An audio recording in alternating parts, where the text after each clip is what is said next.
sebagai Kepala Bagian Tata Laksana di Biro Organisasi Sekretariat Daerah Provinsi Jawa Timur.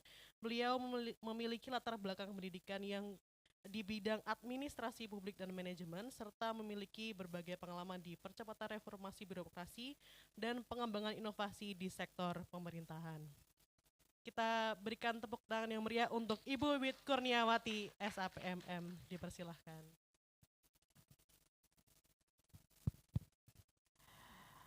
Baik, terima kasih. Assalamualaikum warahmatullahi wabarakatuh. Sudah sore, sudah jam 4 Bapak Ibu. Kira-kira Bapak Ibu masih pengen apa lagi ini? Sholat dulu. Jadi izinkan saya ngomong mungkin 15 menit. Itu yang diharapkan ya. Atau 5 menit aja. Semakin cepat semakin baik ya. Karena nggak sabar mau tanya jawab ke Pak Suli sepertinya. Jadi itu tadi Pak Suli, kapan saya naik pangkat, pertanyaannya favorit kan begitu ya, atau kapan tunjangan saya cair, kapan, apalagi pertanyaan, kapan saya promosi, ada nggak pertanyaan seperti itu? Dalam hati ya. Ya Bapak Ibu yang saya hormati, boleh saya tahu yang dari sekolah yang mana, boleh angkat tangan? Dari sekolah. Dari cabang dinas? Oke. Dari BKP SDM Kabupaten Kota? Oke. Sisanya dari Bakorwil. Ada peserta dari Bakorwil? Oh iya, baik, terima kasih. Bapak Ibu yang saya hormati, pada sore hari ini izinkan kita ngobrol sejenak meskipun saya di bawah, sudah nggak tinggi, di bawah lagi ya. Semoga gambarnya di belakang, visual di belakang ini bisa mewakili apa yang ingin saya sampaikan kepada Bapak Ibu semuanya. Yang saya hormati narasumber yang sudah sebelumnya menyampaikan, ada Pak Paso, ada Pak Suli, dan senior kami ada Pak Anung. Izin Pak Anung, beliau dulu di Biro Organisasi di Akuntabilitas Kinerja. Saya juga pernah di Akuntabilitas Kinerja yang saat ini sekarang Pak Anung bergeser di BPSDM. Baik Bapak Ibu yang saya hormati, izin memperkenalkan diri, saya Wiwit. Saya di Biro Organisasi, tadi sudah disampaikan oleh moderator. Saat ini ada 3 bagian di Biro Organisasi, yaitu yang pertama terkait dengan kelembagaan, disebut bagian kelembagaan. Kemudian yang kedua adalah bagian reformasi birokrasi dan akuntabilitas kinerja. Dan yang ketiga adalah bagian tata laksana. Mungkin bagi sebagian besar Bapak Ibu tidak familiar dengan kata-kata itu, betul ya? Apa itu tata laksana, apa itu reformasi birokrasi dan kelembagaan. Jadi jika kita berbicara tentang tata laksana, kebetulan saya sebagai Kabag Tata Laksana, maka Bapak Ibu yang saat ini hadir di sini, cara berpakaian ini adalah diatur oleh kami. Bapak Ibu berpakaian hari Kamis menggunakan batik dengan bawahan warna gelap, itu merupakan aturan yang harus dipatuhi. Kalau masih ada yang bawahannya tidak gelap, berarti gimana Bu? Berarti kurang, mungkin besok beli bawahan baru lah ya. Nah mungkin salah waktu ngambil, lagi mati lampu, oh waduh dapatnya terang padahal tidak bermaksud. Kemudian lagi terkait dengan tata laksana adalah Bapak Ibu di sekolah maupun di BKP SDM, ini terkait dengan tata naskah dinas. Bagaimana cara menulis surat? Nah itu juga terkait dengan tata laksana, itu diatur oleh Biro Organisasi. Pun demikian hari ini kita berbicara tentang inovasi, khususnya adalah inovasi pelayanan publik. Ini merupakan bagian dari tata laksana. Kalau kita melihat dari struktur profil perangkat daerah, ini bisa nggak ya? Nggak bisa ya? Oke. Di manakah operator berada di sana ya? Oke deh, saya next aja, kayaknya lebih sakti next. Jadi profil perangkat daerah di pemerintah Provinsi Jawa Timur seperti ini Bapak Ibu. Kita memiliki 25 dinas, 14 badan, 1 inspektorat, 1 sekretariat DPRD atau kita biasa menyebut sebagai Setwan. Kemudian 1 sekretariat daerah yang terdiri dari 9 biro, 14 UOBK, 38 cabang dinas, 182 UPT dan 787 satuan pendidikan. Cukup banyak ternyata ya sekolah yang ada di naungan pemerintah Provinsi Jawa Timur. Sekarang apa saja sekolahnya? SMA, SMK, dan SLB ya. Ini jumlahnya 787. Belum lagi bagaimana mengatur tentang SMA, SMK yang swasta. Nah, ini juga diatur juga oleh pemerintah provinsi, tetapi yang negeri secara langsung terkelompok tersendiri. Jadi totalnya ada berapa perangkat daerah? Ada 42. Jadi ada 42 badan dinas inspektorat, Setwan dan Setda. Sementara Bapak Ibu mungkin familiarnya adalah dengan dinas pendidikan. Nah, ceritanya adalah ternyata seperti itu. Ketika kita berbicara inovasi pelayanan publik, kata yang melekat adalah tentu di pelayanan publiknya. Kenapa harus ada inovasi? Ceritanya adalah kenapa harus ada inovasi, karena pelayanan publik harus berjalan lebih prima, lebih baik. Boleh next? Oh bisa ternyata. Oke bisa, sip. Jadi kendala dalam pelayanan publik. Di samping stigma masyarakat yang kurang baik terhadap kita, termasuk saya, Bapak Ibu, bahwa kalau sudah bicara pelayanan publik yang diselenggarakan oleh pemerintah, pasti stigmanya adalah tidak positif begitu ya. Dengan kata lain adalah negatif. Oleh karena itu, kenapa harus hadir pelayanan publik ini distandarkan awalnya. Awalnya distandarkan terlebih dahulu supaya dalam pelayanan publik tidak ada yang berbeda-beda. Contohnya, mohon izin boleh dibantu SMA mana hadir di sini? SMA 1 Bojonegoro. Kemudian satu lagi SMK 1 Bojonegoro. Misalkan ingin melaksanakan pengurusan hal yang sama, ingin mutasi misalkan, mutasi benar ya, ingin ada perpindahan siswa. Antara prosedur yang digunakan di SMA 1 dan di SMK 1 ternyata berbeda. Jangka waktu yang dibutuhkan beda, syarat-syaratnya berbeda, kemudian ada biaya kalau ada perpindahan? Tidak ada. Misal ini ada biayanya juga berbeda. Nah ini jangan sampai terjadi. Oleh karena itu semua ini harus distandarkan, yang kemudian disebut sebagai standar pelayanan publik di masing-masing jenis pelayanan tadi. Contohnya nanti akan ada beberapa jenis pelayanan selain perpindahan, mungkin pendaftaran, mungkin sumbangan dan seterusnya ini, maka itu harus ada standarnya. Di balik standar itulah yang kemudian membuat stigma tadi yang negatif tadi bersedikit-sedikit harapannya bisa diminimalisir. Jadi stigma negatif oleh masyarakat kepada kita, saya dan Bapak Ibu semua bisa lama-lama hilang. Kemudian kendalanya dalam pelayanan publik secara khusus adalah terkait dengan budaya. Di sana ada budaya perilaku menghindari resiko. Jadi mulai dari budaya, kemudian struktur, lalu beban kerja rutin yang berlebihan, insentif barangkali Bapak Ibu merasakannya juga, atau kapasitas pembelajaran yang rendah. Kelima hal ini yang kemudian menjadikan dalam pelayanan publik tidak bisa optimal.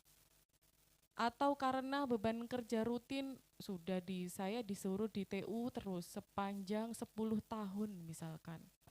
Di dalam 1 tahun ajaran juga tidak pernah ada kegiatan workshop. disuruh kerja terus. Kira-kira ukuran senyumnya Bapak Ibu di pagi hari dan sore hari sama tidak? Kalau orang disuruh kerja terus ya, pagi mungkin ukurannya 7 cm begitu ya, agak mengembang.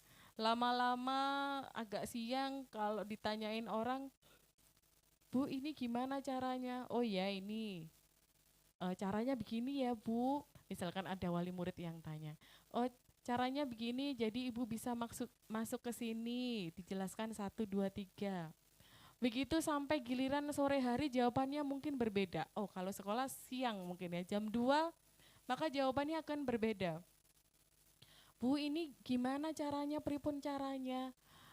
Monggo Bu bisa dibaca di aturannya, dikasihkan lembaran kertasnya. Tentu ini kendalanya adalah bukan tidak mau melayani, tetapi secara emosional barangkali karena kita adalah manusia, maka ini terjadi secara alami bahwa beban kerja yang rutin, yang terlalu berat dan terlalu monoton, tidak pernah diberikan kesempatan untuk pengembangan kompetensi, itu yang membuat kita tidak bisa melayani masyarakat dengan baik. Nah, oleh karena itu, karena pelayanan publik ini sebagai kunci di dalam konsep reformasi birokrasi yang sasarannya adalah birokrasi kita semuanya. Kenapa saya menekankan kita terus gitu ya? Karena seringkali dapat istilah seperti ini. Ada ke sekolah, kebetulan kami juga tim verifikasi penilaian BLUD, pengajuan BLUD untuk di sekolah-sekolah. Pada saat kami datang ke sekolah, mau penilaian, ada salah satu staf di sekolah tersebut pasti ngomongnya begini, oh itu ada mau provinsi mau datang, orang provinsi mau datang. Bapak Ibu sering melakukan begitu juga enggak? Kenapa? Padahal kita sama-sama orang provinsi, sama-sama Jawa Timur. Apakah Bapak Ibu orang kabupaten kota? Provinsi juga, tapi kenapa ya kok begitu ya?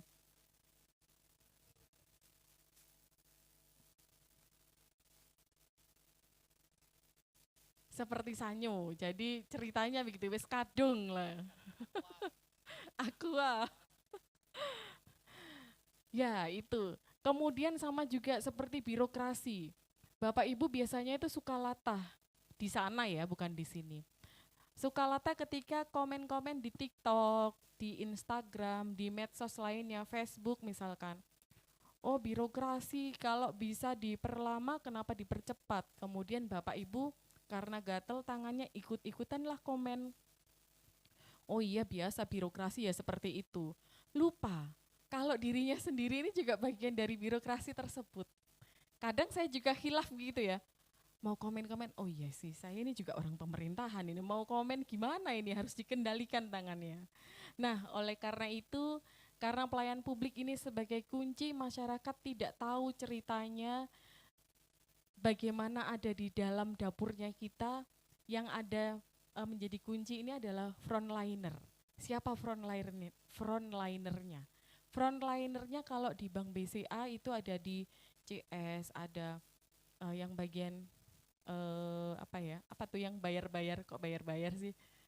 Teller di tellernya. Di depan itu adalah frontlinernya bank. Siapa frontlinernya di pemerintah Provinsi Jawa Timur? Frontlinernya adalah Bapak Ibu semuanya. Yang langsung berhubungan di masyarakat. Masyarakat tidak kenal dengan saya, ditanya Bu Wiwit sampai elek lah, nggak ngerti. Itu loh yang bagian kepala bagian tata laksana enggak ngerti. Apa itu bagian tata laksana? Itu yang di biro organisasi. Lah enggak ngerti mereka, enggak ngerti. Yang tahu, yang diketahui oleh masyarakat itu loh perilaku, oh baik orangnya.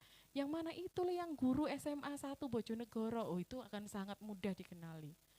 Maka dari itu di reformasi birokrasi pun juga demikian, pelayanan publik ini merupakan sebuah kunci bahwa sebuah reformasi berhasil ketika pelayanan publik berhasil, ketika Bapak Ibu bisa melayani masyarakat. Boleh tepuk tangan dulu? Oleh karena itu Bapak Ibu, kenapa semuanya harus distandarkan? Karena masyarakat juga ingin jaminan, ingin kepastian, kemudian juga dalam rangka menyerap aspirasi masyarakat, ingin tahu ceritanya. Jadi saat ini di tahun 2024, kami juga sebagai leading sektor pelayanan publik memastikan bahwa setiap standar pelayanan yang disusun harus minta urun saran masyarakat. Kok jadi repot gitu Bu? Loh, masyarakat ini menunggu-nunggu kita untuk ngajak ngomong. Apakah dengan standar pelayanan yang seperti ini sudah cukup atau belum? Nah itu Bapak Ibu. Oleh karena itu kalau berbicara definisi ya standar tadi sudah saya sampaikan. Kemudian adapun apa sih yang harus distandarkan komponen-komponennya, ini cukup banyak memang. Ada 14 komponen. Jadi ini bukan saya ke Inggris ya, karena permennya itu juga berbicara seperti ini. Service delivery dan manufacturing, jadi service delivery itu adalah yang diketahui masyarakat, meliputi persyaratan. Misalkan kalau mau ngurus KTP contohnya, syaratnya apa saja itu yang dimaksud dengan persyaratan. Kemudian sistem, mekanisme, dan prosedur. Bagaimana caranya? Datang dulu ke loketnya dan seterusnya, ini disebut sistem, mekanisme, dan prosedur. Lalu jangka waktu pelayanan, berapa lama, berapa hari, berapa jam, biaya tarif kalau gratis dikatakan gratis, kalau berbayar dikatakan berapa bayarnya, tetapi tidak ada kemudian di dalam standar pelayanan tulisannya adalah biaya atau tarif seikhlasnya. Nah itu tidak ada ya, ada Bapak Ibu? Di tempatnya Bapak Ibu ada? Oh tidak ada ya, seikhlasnya tidak ada.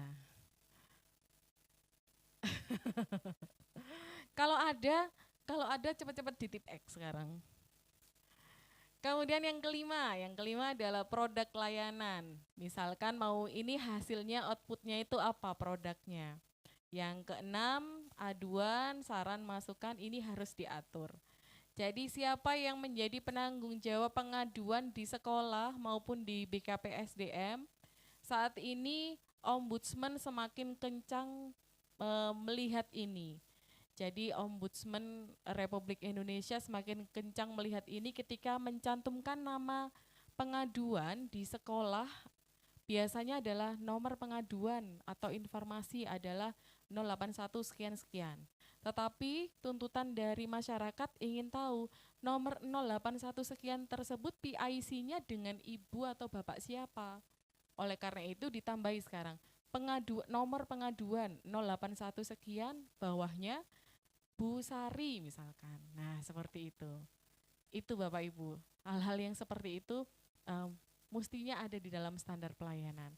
Lalu kelompok di manufacturing ini adalah kelompok-kelompok back office, dapurnya. Mulai dasar hukum, kemudian sampai dengan evaluasi kinerja pelayanan. Yang wajib diketahui oleh masyarakat adalah yang di service delivery-nya saja, 1 sampai 6. Kemudian berbicara pelayanan publik sudah bergeserlah kita ke inovasi. Apakah itu inovasi? Menurut Bapak Ibu apa inovasi? Apa itu inovasi? Sesuatu yang baru. Ada lagi?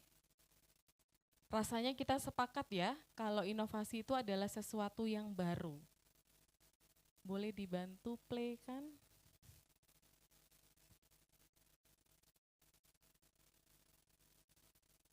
Audionya belum tersambung ya?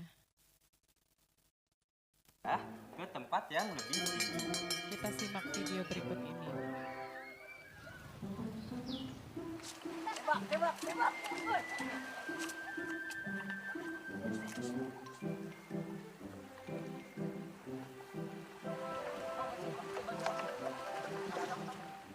Makasih ya.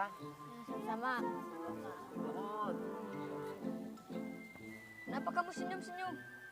Kata Pak Guru, air bisa mengalir ke tempat yang lebih tinggi. Maksudnya? Udah ayo. Pelan-pelan Ayo. tuh, ih.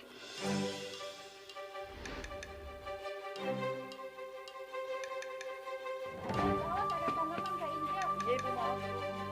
Jat, hati-hati ya. Maaf ya, maaf ya. Aduh, maaf ya Pak, maaf. Aduh, maaf Pak.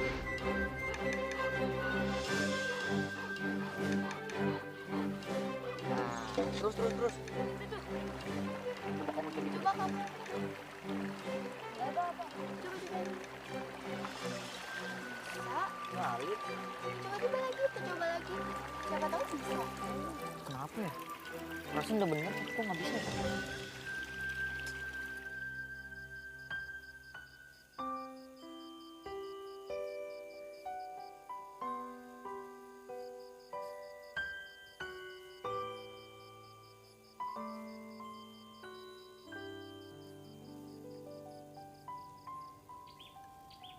Pak, ayo ikut Pak. Nah, ini Pak. Oh ini. Iya. Pak Guru, tolongin dong dari kemarin gue hidup-hidup. Coba kamu ganti pakai pipa yang lebih panjang. Nah terus kamu kasih batu yang kecil. Ya. Nah kamu tekan.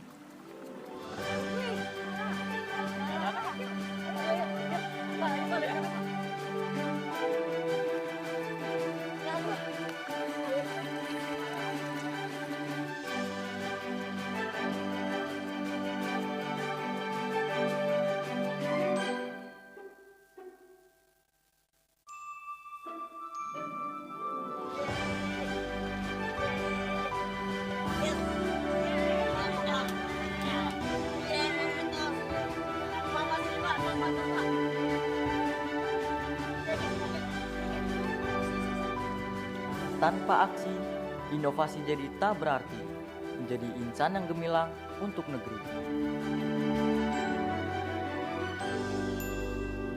Boleh dong tepuk tangannya. Ya. Baik Bapak Ibu, apa itu inovasi? Jadi inovasi adalah proses kreatif penciptaan pengetahuan dalam melakukan penemuan baru yang berbeda. Kata kuncinya adalah penemuan baru yang berbeda. Dan ternyata tidak hanya dikunci penemuan baru yang berbeda saja, karena ternyata dan atau modifikasi dari yang sudah ada itu juga bisa dikatakan atau diklaim sebagai inovasi. Bapak Ibu, kenapa harus berinovasi? Tentunya tuntutan masyarakat semakin hari semakin banyak dan kepentingan kita juga pengennya pekerjaan cepat selesai. Jadi tentunya kalau tidak ada inovasi maka pekerjaan yang tadinya menyusun surat, misalkan mengerjakan pekerjaan bersama, sederhana saja Bapak Ibu guru misalkan penilaian, pengisian rapot dan seterusnya. Kalau dulu sangat manual ditulis, sekarang sudah ada Google Sheet, bisa dikerjakan bersama-sama, misalkan wali kelas tinggal mengambil data dan seterusnya menggunakan Google Sheet atau Google Workspace. Itu adalah sesuatu yang gratis, murah, tetapi kalau tidak ada inovatornya, tidak ada yang menginisiasi, maka biasanya tidak akan berjalan. Sekarang, apa itu inovasi pelayanan publik? Kita sambungkan dengan pelayanan publik, tidak hanya inovasi, tetapi inovasi yang bisa dirasakan oleh masyarakat. Setidaknya gagasan baru atau setidaknya ada bagian yang baru. Ciri penting inovasinya diterapkan pada salah satu atau lebih aspek penyelenggaraan pelayanan publik, kemudian mampu memberi nilai tambah tentunya. Ini adalah ciri penting untuk mengenali inovasi pelayanan publik. Secara khusus dibagi lagi dalam rangka pembinaan inovasi pelayanan publik, ternyata melahirkan ide baru itu disebut penciptaan inovasi. Oke. Memang itu sesuatu yang sulit sekali untuk menghasilkan inovasi. Tetapi ada lagi step yang sulit selanjutnya, yaitu ternyata memang inovasi ini harus dinyatakan dilembagakan. Bagaimana maksudnya dilembagakan? Supaya ini menjadi sebuah kebijakan, dilaksanakan dan akhirnya ada keberlanjutan. Ini Bapak Ibu, sampai kemudian ada dukungan anggaran, ada pengembangan inovasinya. Saat ini kami sedang dinilai oleh pusat melalui nama PKRI, Pemantauan Keberlanjutan Inovasi Pelayanan Publik. Pertanyaan utamanya adalah berapa inovasinya dan berapa yang berlanjut. Tampaknya sederhana, begitu kami mendalami ternyata wow, tidak semua inovasi ini berlanjut karena alasan tidak ada yang mendukung. Karena ternyata memang konsep seorang inovator ini butuh pendukung. Tidak bisa inovator ini menjadi hebat sendiri. Misalkan Bapak Ibu punya ide yang cemerlang, brilian, kemudian oh ya oke ini sangat keren sekali, sangat inovatif, tetapi tidak ada yang mendukung. Maka tentu tidak menjadi apa-apa begitu ya. Apalagi dukungan terutama diperlukan oleh pimpinan. Kenapa diperlukan dukungan pimpinan? Dari sisi penganggaran, dari sisi sarana prasarana nanti akan tersupport. Begitu pula diperlukan oleh rekan sejawat kita dukungan, karena kalau pimpinan mendukung tetapi yang teman-teman tidak ada yang mau melaksanakan kan tidak menjadi keren gitu ya, tidak menjadi berlanjut inovasinya. Oleh karena itu Bapak Ibu sekarang banyak trik disampaikan inovasi dengan mudah, triknya adalah ATM. Sekarang tidak hanya ATM, dipersiskan juga boleh, replikasi. Amati, tiru, modifikasi, replikasi juga boleh.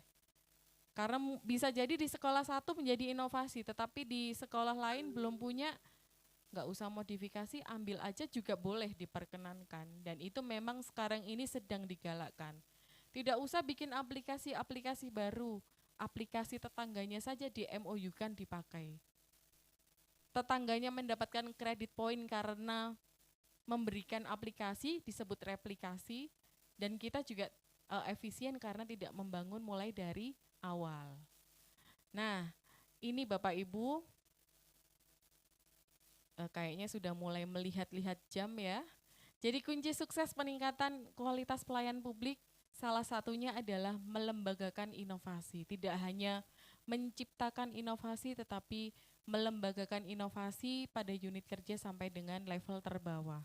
Mulai dari dukungan anggaran sampai dengan sarana prasarana, serta harus ada follower yang mengikuti inovasi tersebut. Itu Bapak Ibu, kalau kita lihat bagaimana Jawa Timur memegang, kalau berbicara jumlah inovasi penciptaan, Jawa Timur ini juaranya. Jadi kita semua ini adalah juaranya, mulai dari kabupaten kotanya maupun pemerintah provinsinya. Boleh tepuk tangan, boleh, silahkan.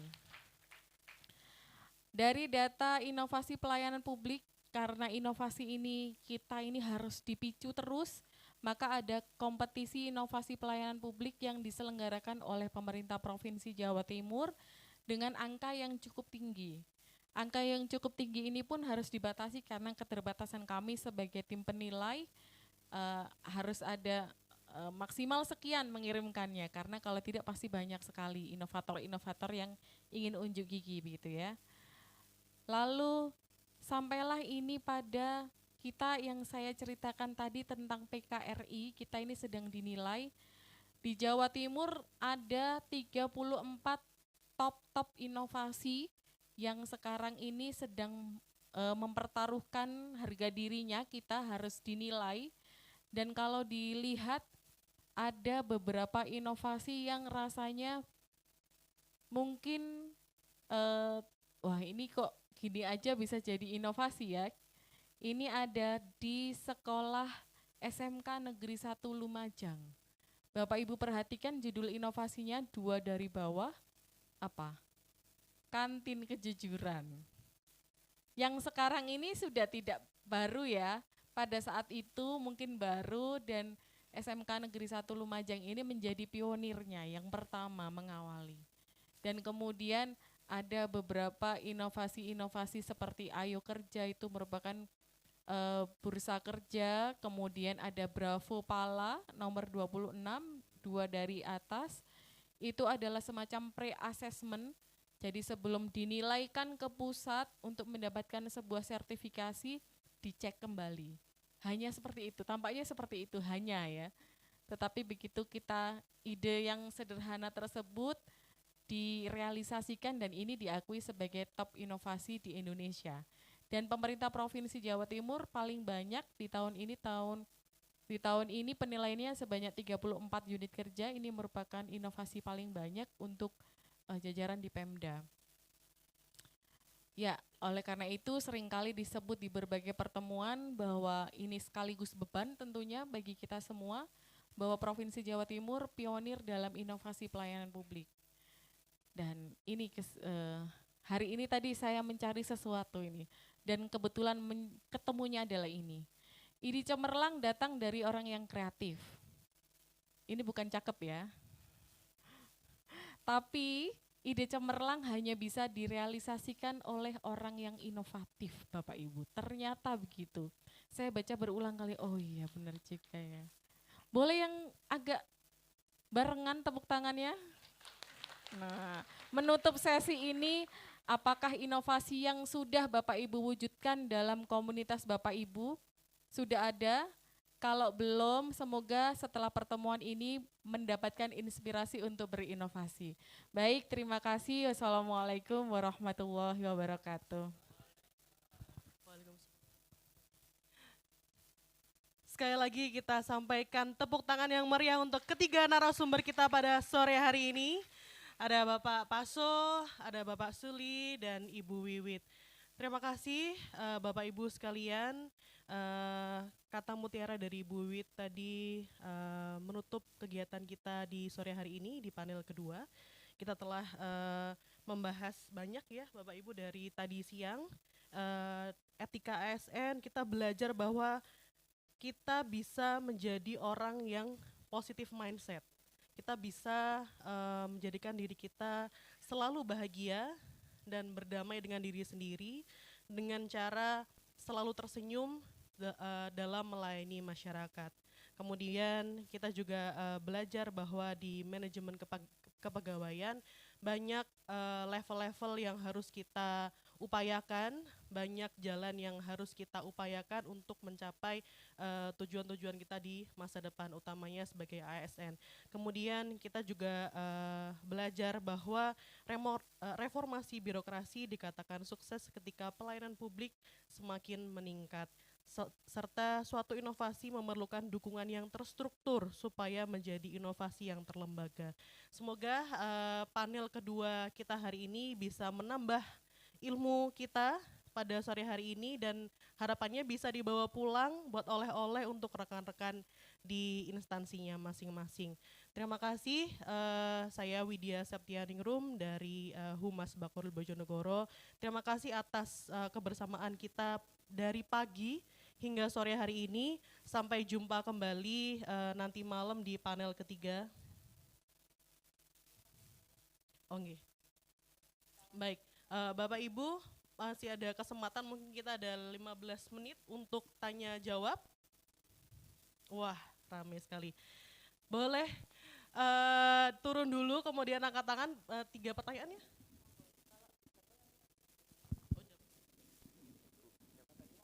Oke, siap.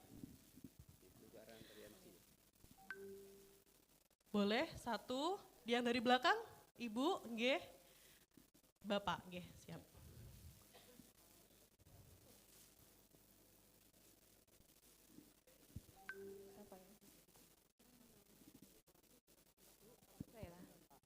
Bismillahirrahmanirrahim. Iya, saya Husnul Khotimah dari SMA 1 Bojonegoro. Ada yang ingin saya tanyakan. Yang pertama, memang beda ASN sekarang dengan tempo dulu. Apalagi saya itu SK pertama tahun 1988. Jadi 36 masa kerja. Yang pertama yang ingin saya tanyakan, apa yang membedakan antara PNS dengan P3K? Sehingga kalau saya melihat di kantor itu yang P3K harus berbeda mengenakan seragamnya dengan PNS, ya, sehingga seperti itu yang terjadi. Kemudian yang kedua, untuk mekanisme pemberkasan kenaikan pangkat itu apakah sesuai dengan permen yang baru? Jadi ini mungkin untuk Bapak, mekanisme pemberkasan kenaikan pangkat itu seperti apa ya kalau sesuai dengan permen yang baru? Oke, terima kasih.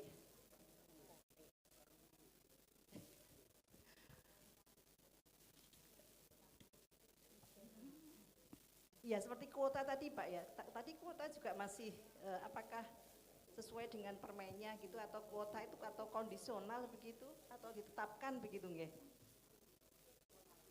Ya, formasi ya mungkin. Nggih, nggih. Ya, itu saya kira cukup. Assalamualaikum warahmatullahi wabarakatuh.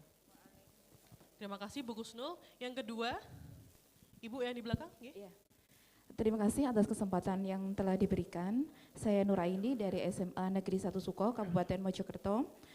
Di sini saya mau bertanya tentang penilaian kinerja, terutama untuk ASN guru. Apakah predikat kinerja di PMM akan dirubah menjadi angka kredit di e-kinerja? Terus kemudian, apakah ini nanti akan sangat berpengaruh pada penilaian angka kredit dan kenaikan pangkat? Terus kemudian seperti itu bagaimana mekanismenya, Pak? Terus kemudian adakah komposisi atau persentase untuk memberikan predikat kinerja sangat baik, baik, dan kurang di satuan unit kerja? Karena kalau pada tahun yang lalu, dulu kan ada ketentuan maksimal 70% dari jumlah pegawai yang ada di suatu unit kerja. Apakah boleh dinilai sangat baik? Terima kasih. Baik, terima kasih. Pertanyaan ketiga, Bapak. Terima kasih.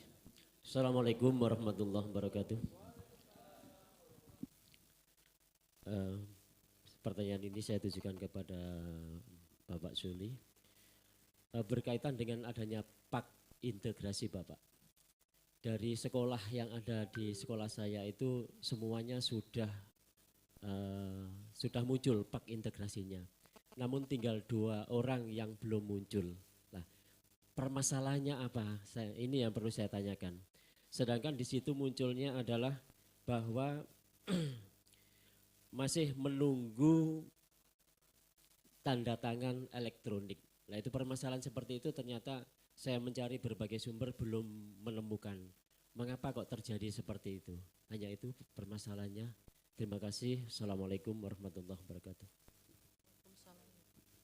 Maaf Bu, boleh tambah satu lagi? Boleh, boleh. Okay. Ini berkaitan dengan kenaikan pangkat yang barusan saya jalani kemarin dengan format baru. Nah, SK-nya sudah turun di bulan Juni ini, tapi saya tidak bisa mendownload dengan MySN saya. Saya sudah bolak-balik ke Capdin, bagaimana caranya supaya bisa download. Tapi sampai sekarang tidak bisa. Di situ tidak muncul 4A-nya dari 3D ke 4A. Padahal itu sudah cukup lama. Kemudian gimana SK-nya itu bisa turun? Saya akhirnya ke operator Capdin. Nah, padahal seharusnya yang punya teman-teman saya itu semuanya bisa mendownload lewat aplikasinya masing-masing. Tapi untuk saya sendiri tidak bisa. Nah, untuk menyampaikan permasalahan saya itu kemana seperti itu? Oke, atur nuwun, terima kasih. Baik, ada 4 pertanyaan untuk Pak Suli. Oh, berarti dari yang segi seragam tadi nggak? Kenapa ada perbedaan dari PNS dan P3K? Mungkin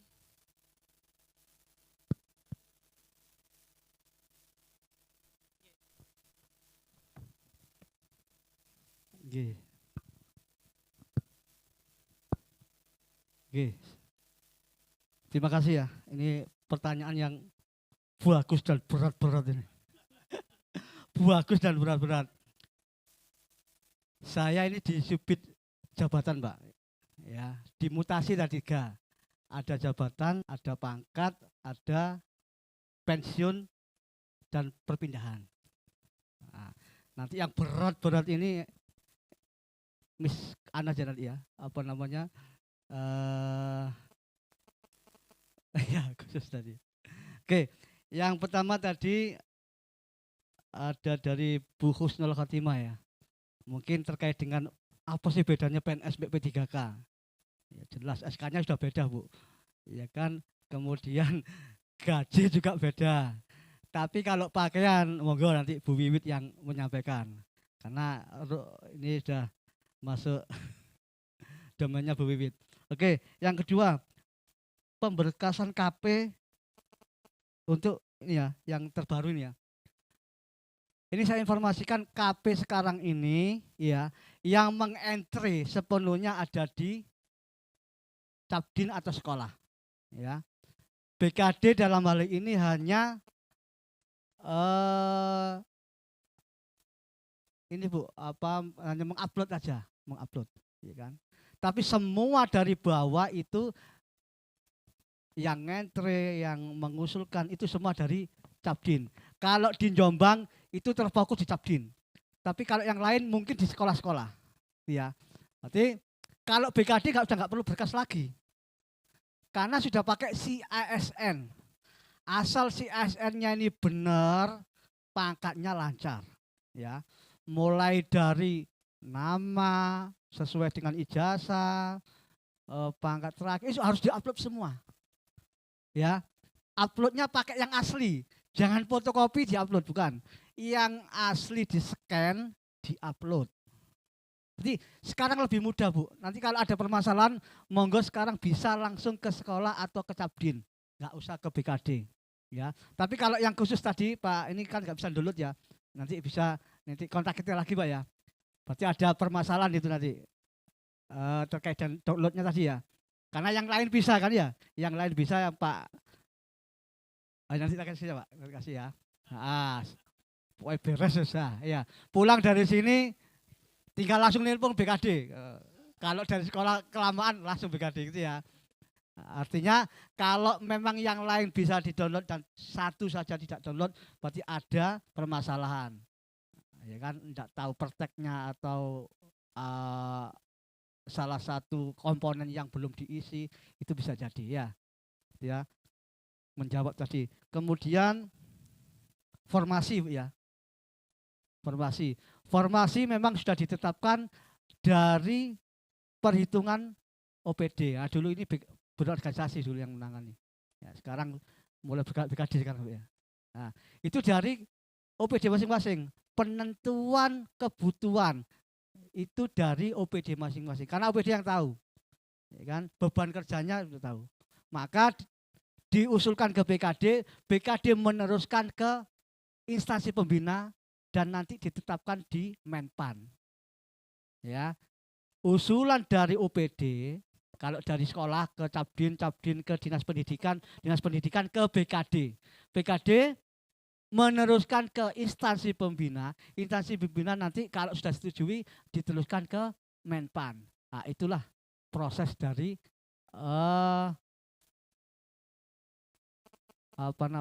untuk formasinya, gitu ya. Jadi alurnya seperti itu Bu. Maka kalau memang kebutuhannya hanya 3, sedangkan yang ngantri di sini ada yang mau ke Madya ya, taruhlah di Madyanya sudah ada 3, yang muda mau ke Madya nggak bisa, ya itu karena perhitungan awalnya memang segitu, kebutuhannya Madyanya hanya segitu. Dilihat dari ya ini pekerjaannya, ya, dari beban kerjanya. Jangan sampai roti 1 ya dimakan orang banyak. Artinya gitu Pak ya, ini sesuai porsinya. Oh, di sekolah ini arsiparis muda cukup 1 orang. Karena beban kerjanya memang habis untuk 1 orang. Gitu ya. Oh, di sini ini banyak pekerjaannya. Enggak cukup kalau 1 orang. Berarti butuh 3 orang. Maka diusulkan 3 orang. Itu semua dari beban kerjanya di UPD-nya ya, memunculkan formasinya. Ya. Oke, yang lain komposisi predikat kinerja sesuai SE 3/2008/3 2023 itu memang ada pendistribusian Bu. Ya, kalau menjawab tadi apa? Contoh sangat baik, berarti 70% harus sangat baik karena dia dapat sangat baik. Contoh ya, di BKD Provinsi Jawa Timur, kepala BKD mendapatkan sangat baik. Ya, di eselon 3-nya di situ ada 5. Ya, 70% dapat sangat baik eselon 3-nya. Ya, sangat baik. Karena kepala BKD dapat sangat baik. Eselon 3 70% sangat baik. Ke bawahnya eselon 3 kepala bidang mutasi dapat sangat baik. Dari lingkup bidang mutasi ya 70% sangat baik. Berapa persen boleh baik, berapa persennya boleh butuh perbaikan. Itu ya. Masih seperti itu. Itu distribusi predikat kinerja. Oke. Pak integrasi semua sudah muncul. Tinggal 2 orang dari Pak siapa yang tadi ya? Oke. Pak, kalau dinas pendidikan itu memang pakai aplikasi disepakati ya. Rata-rata itu kebanyakan pakai akun saya karena saya yang minta ke BKN waktu itu. Nah, itu selesai di Desember 2023. Karena integrasi itu di 2023. Maka yang tadi yang belum, saran saya kalau saya ke Capdim ya, kemarin saya terakhir di Jombang. Saran saya ketemu dengan tim penilai, sudah nggak usah pakai aplikasi, pakai manual saja. Intinya sama. Bedanya sekarang ya, kalau yang integrasi dulu itu hanya nilai jabatan yang dipakai. Contoh, dia nilainya 150, terdiri dari pengembangan profesi 10. Ya kan? Yang nilai jabatan 140. Kalau dulu nilai jabatan yang masuk. Tapi sekarang BKN kemarin per pangkat April nggak salah, itu bisa dipakai semua. Berarti total itu masuk semua ke pak integrasi. Nanti dimasukkan ke pak konversi. Tolong ya, ini tapi kalau di lingkup guru terlalu banyak ini. Kalau yang di OPD itu saya sarankan untuk dirubah. Karena ya lumayan Bu. Taruhlah 25 itu setahun loh Bu. Ya kan? Dari pengembangan profesi dapat ada 25 lah. Itu lumayan, 25 itu setahun kalau muda loh ya. Maka bisa diperbaiki. Kalau saran saya kalau di dinas pendidikan karena sudah muncul dan terlalu banyak ya wis terima yang pandem aja Bu ya. Yang kemarin nilai jabatannya yang masuk di pak konversi. Tidak menyertakan nilai pengembangan profesi. Ya. Kalau tidak, itu sarannya. Saran saya, tim penilai kumpulkan minta tolong yang 2 ini dibuatkan secara manual. Sama kok pengurangannya. Kalau muda nilainya 250 tinggal dikurangi 200, tinggal 50 nilainya. Gitu aja, ya kan? Kalau madya nilainya 450 dikurangi 400-nya tinggal 50. Kalau dulu masih bingung Pak, ada pengembangan profesi dikurangi sama itu, ada unsur penunjang dikurangi sama itu. Sekarang sudah langsung. Kalau nilainya 450 madya, 400 hilang tinggal 50. 50 masuk di pak konversi sebagai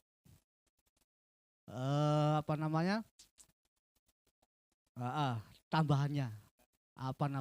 Akumulasi. Pak akumulasi. Ya. Ya, berarti pak dari integrasi 50. 2022 kan ini ya. Ya kan, yang ditetapkan 2023. 2000 gitu ya. Ya. 2023 dapat baik kalau muda, tambah lagi 25. Ya kan? Bisa ditotal. Kurang berapa? Kurang 10. Kayak saya kurang 10. Mei baik pun saya sudah dapat 10 lebih. Bisa mengajukan uji kompetensi untuk naik ke ahli muda.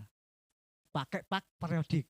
Nah, bagaimana dengan dinas pendidikan? Dinas pendidikan ini pakai PMM.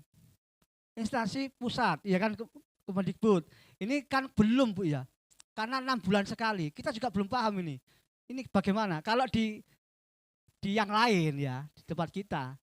Nah, pak konversi tinggal saya lewat e-master mengusulkan pak saya. Melalui predikat kinerja saya, SKP saya dapat sangat baik. Sudah, dihitung aja, taruhlah saya baik ya. 5 bulan, nah, kira-kira 10 lebih. Ya kan? Mengusulkan pak konversi, nanti ada yang verifikasi. Berarti gak langsung enggak. Kalau dinas pendidikan yang memverifikasi Capdin. Nanti juga yang memberi penomoran ya Capdin, ngeprint ya Pak Capdin. Arsiparis yang bersangkutan mengusulkan. Nanti yang memverifikasi dinas perpustakaan. Kalau sudah oke, dicetak sama dia. WI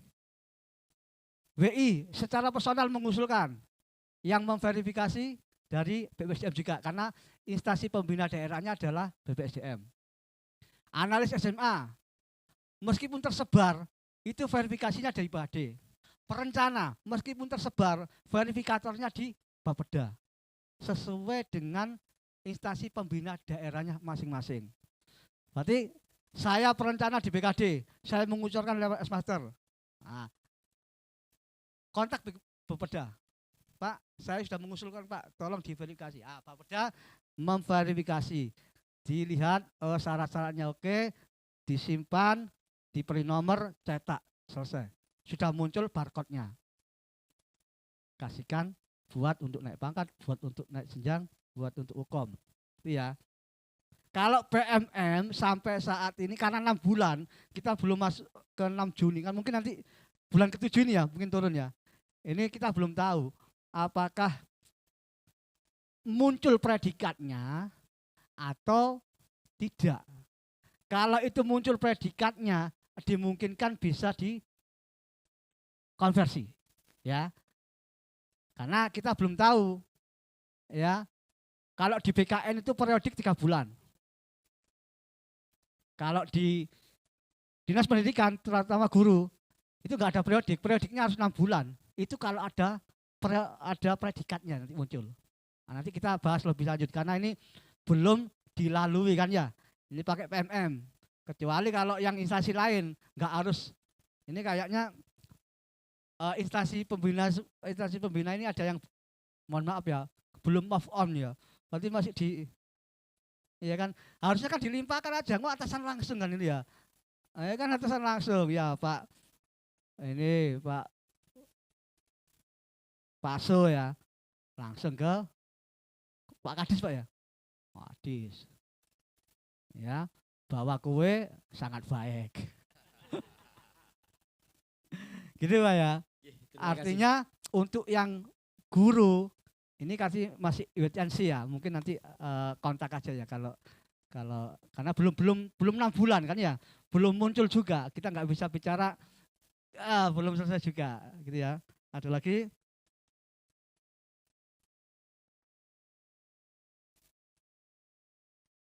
SKP turun, MySCN belum.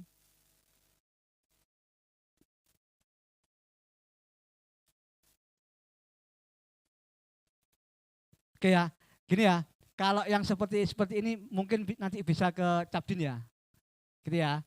Ini Capdin sudah paham kok, ya. Saya kira Capdin lebih paham tadi, gitu ya. Oke, saya kira Mbak Widya, sudah semua ya dia. Sudah ya, oke. Yang mana Mbak? Oh, Pak Jambang, oke. Siap. Kemarin ketemu Pak ya Bu? Oh belum. Oke, dari saya mungkin cukup, mungkin Mbak Widya terkait dengan baju dinas tadi ya. Baik, mungkin ada tambahan dari Bu Wiwit. Iya, Pak Suli, mungkin pertanyaan ini banyak orang ya ketika mempertanyakan apa sih sebenarnya perbedaan PNS dan P3K. Rasanya banyak orang yang menanyakan dan seharusnya sudah banyak jawaban juga yang Bapak Ibu bisa baca. Karena memang ada peraturan yang mengatur terkait dengan hal tersebut dan itulah faktanya begitu ya. Kadang kita agak sedikit kenapa begini, tetapi pada kenyataannya fakta di lapangan adalah kita semua di pemerintah provinsi juga pelaku begitu. Hanya mengikuti saja sifatnya karena kebijakan tersebut juga dari pusat. Termasuk mungkin juga Bapak Ibu melihat dari sisi besaran gaji, kemudian tunjangan, masa kerja, cara rekrutmen, formasi, sampai dengan endingnya yang seringkali menjadi perdebatan, seringkali menjadi bahan diskusi adalah tentang pakaian dinasnya, gitu nggih.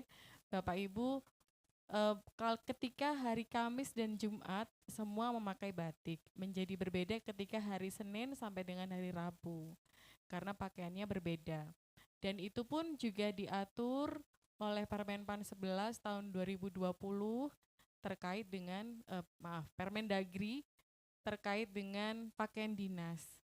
Memang saat ini isu yang beredar dan sedang diupayakan adalah bahwa pakaian dinas P3K juga sama dengan PNS. Akan tetapi saya juga tidak bisa menginformasikan lebih lanjut tahapannya seperti apa, karena memang di pusat juga diinformasikan demikian, nanti akan ada penyesuaian, tidak lagi seperti yang sekarang P3K, tetapi yang kita tahu faktanya sekarang sampai dengan saat ini juga belum keluar Permendagri perubahan yang mengatur tentang hal tersebut. Jadi Bapak Ibu mungkin bisa dinikmati dulu yang ada sekarang kebijakan dari pusat terkait dengan pakaian dinasnya, sembari nanti kita mengikuti dari pusat ketentuannya jika ada perubahan. Itu saja yang bisa kami sampaikan. Terima kasih. Iya, Ibu.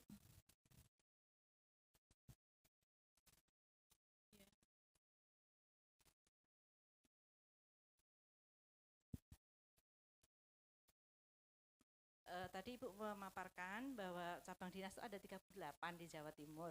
Yang betul, kalau belum ada perubahannya, yang betul ini ya Bu ya. Mohon maaf ya Bu ya, karena nanti akan Ibu tayangkan kemana-mana ya. Jadi itu di Pergub nomor 59 tahun 2018 tentang nomenklaturnya itu 38 cabin itu kemudian di merger, ada yang di merger menjadi 24 Ibu. Terima kasih, itu saja. Ya, jadi cabang dinas ini tidak hanya cabang dinas pendidikan nggih, Ibu, Bapak. Jadi ada cabang dinas kehutanan, ada cabang dinas kelautan dan perikanan begitu. Totalnya cabang dinas ada 38. Jadi tidak hanya di pendidikan saja. Gitu nggih. Baik, terima kasih. Baik, terima kasih Pak Suli dan Bu Wiwit yang telah menjawab pertanyaan kita. Bapak Ibu, sudah waktunya sholat asar? Gimana? Oh, salah sendiri, sudah salah sendiri. Oh, begitu. Baik, terima kasih atas kebersamaan kita pada sore hari ini, dari pagi hingga sore. Akan ada waktu jeda untuk Bapak Ibu bisa mengistirahatkan badan serta istirahat sholat makan. Nanti malam kita akan melanjutkan materi panel ketiga bersama Bu Novita. Mohon undur diri. Terima kasih atas atensinya. Terima kasih. Tepuk tangan sekali lagi untuk ketiga narasumber kita yang luar biasa pada sore hari ini. Semoga ilmunya berkah dan manfaat untuk kita bersama. Saya akhiri. Wassalamualaikum warahmatullahi wabarakatuh. Bapak Ibu, sebelum beranjak dari tempat duduk, boleh kita berdiri untuk berfoto bersama narasumber kita?